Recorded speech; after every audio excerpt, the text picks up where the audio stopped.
আরে উঠোনে এই লিচুর গাছটা কোত্থেকে এলো? কাল অব্দি তো এখানে কিছুই ছিল না। তুলি, এই তুলি, কোথায় তুই? তুলি, আমি হলাম জাদুর লিচু গাছ। তুলি, আমি বাঘিনী মামির বাড়িতে কাজ করতে যাচ্ছি, তুই বাড়িতেই থাকবি, কোনো দুষ্টুমি করবি না। আমি কাজ করে তাড়াতাড়ি ফিরে আসব।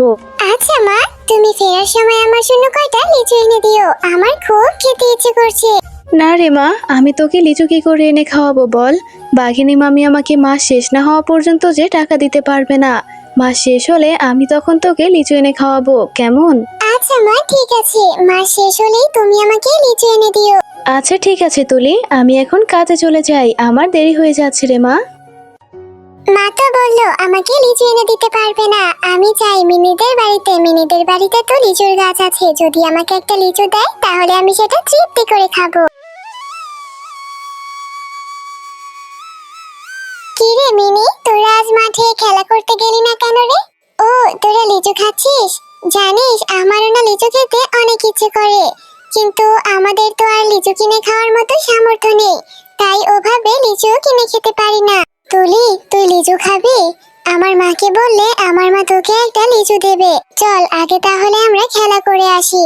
আরে আরে, ওই দেখ ওই দেখ, আমার মাও চলে এসেছে। ও মা, তুলির না লিচু খেতে ইচ্ছে করছে, তুলিকে একটা লিচু দাও না মা।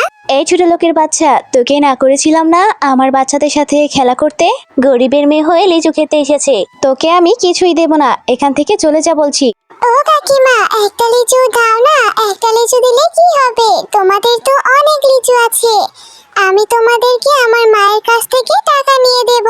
এই শেয়ালের বাচ্চা, তোরা তো লিচু খেতে হবে কেন রে? আজকাল এই গরিবের বাচ্চাদেরকে নিয়েও পারি না, যা তো এখান থেকে।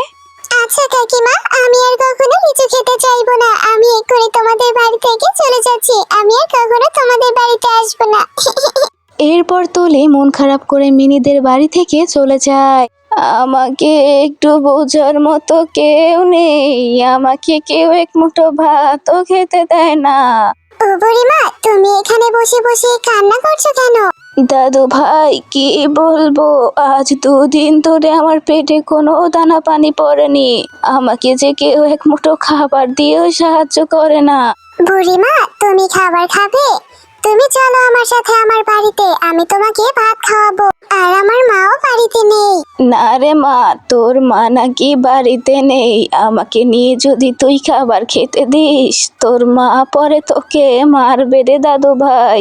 না বুড়িমা, আমার মা আমাকে কিছুই বলবে না, আমার মা একদমই ওইরকম না। বেশ, তবে এত করে যখন বলছিস তখন আমি তোর সাথে যাবো রে মা।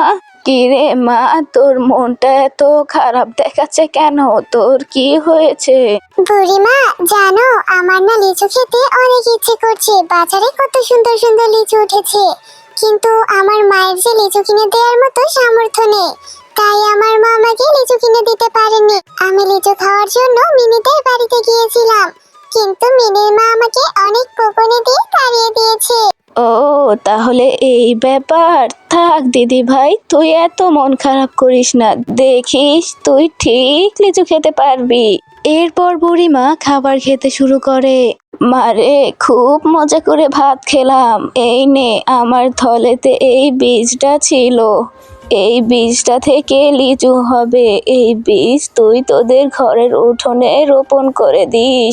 বুড়িমা, এই বীজ থেকে তো লিচু হতে অনেক দেরি লাগবে, কিন্তু আমার এখন লিচু খেতে ইচ্ছে করছে, পরে তো আর লিচু খেতে ইচ্ছেই করবে না। না রে দাদু ভাই, এই বীজটা কোনো সাধারণ বীজ না, এই বীজ থেকে যে গাছ হবে সেই গাছের লিচু তুই আগামীকাল সকালেই খেতে পারবি। আচ্ছা বুড়িমা, ঠিক আছে, আমি এই লিচুর বীজটাকে আমাদের উঠোনে রোপণ করে দিব। তাহলে তুমি আজকে আমাদের সাথে থেকে যাও না বুড়িমা? না রে মা, আমার যে এক্ষুনি বেরোতে হবে, আমি এখন আসি। এরপর তুলি বুড়িমার দেয়া সেই বীজটিকে ঘরের উঠোনে রোপণ করে দেয়। তুলি, তুই ঘরের উঠোনে এভাবে মাটি খুঁড়ে কি করছিস? এরপর তুলি তার মাকে সমস্ত ঘটনা খুলে বলে। মা তুলি, এরকম কখনোই হয় না, একটা বীজ থেকে এক রাতের মধ্যে কিভাবে গাছ হবে আর কিভাবেই বা সেই গাছে লিচু হবে? বুড়িমা হয়তো তোকে বোকা বানিয়েছে বা সান্ত্বনা দিয়েছে, তুই এখন পাগলামি না করে ঘরে চল তো, খাবার খাবি। ও মা, বুড়িমা আমাকে বলেছে এই বীজটা কোনো সাধারণ বীজ না, তুমি দেখো আগামীকাল সকালে এখানে একটা লিচুর গাছ হবে, আর সেই গাছে অনেক লিচু হবে, আর আমি অনেক মজা করে খাবো। আচ্ছা ঠিক আছে, এত কথা না বলে এখন ঘরে চল তো দেখি। রাতের বেলা সেই বৃষ্টি থেকে অনেক বড় একটা লিচুর গাছ হয়, আর সেই গাছে অনেকগুলো লিচুও ধরে থাকে।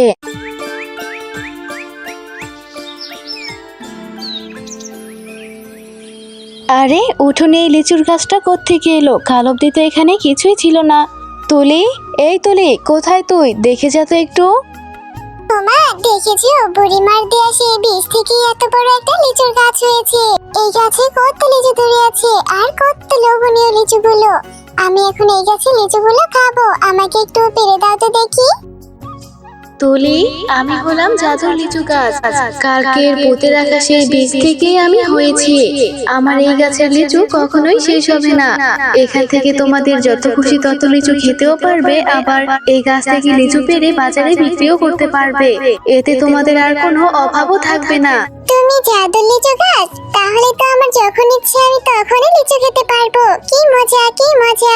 জাদুর লিচু গাছ, তোমাকে অনেক অনেক ধন্যবাদ। তোমার জন্য আমার মেয়ের ইচ্ছেটা পূরণ হলো। আমার মেয়েটা এখন মন ভরে লিচু খেতে পারবে।